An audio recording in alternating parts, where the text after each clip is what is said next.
Hello સાંભળો, હા આ યાર મારું ક્યારે ઉતરશે?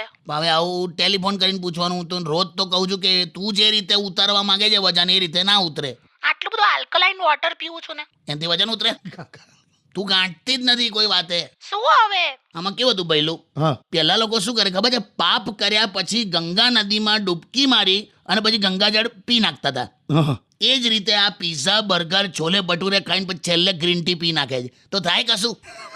અરે મને કોઈએ કીધું છે કે ગ્રીન ટી થી ઓછું થાય. પણ આગળ પીઝા બર્ગર નું બધું ઉલ્લેખ કર્યો છે. બે યાર, તો એવું તો શું ખાવું કે પછી પાતળી થઈ જવું? જોયું? શું આમાં પણ વિચાર તો તને ખાવાનો જ આવ્યો કે શું ખાવું કે પાતળી. અલા એ જ બંધ કરવાનું છે. તમે પણ શું યાર? હું હશે જેલી? ઓછું ખા ને હેલ્ધી ખા. સારું. મગ ખા, વૈડા ખા, લીલા શાકભાજી ખા, કોક ખેતરમાં ચરિયાય. હે? કઈ નહીં એટલે this is what you should do. Yeah you have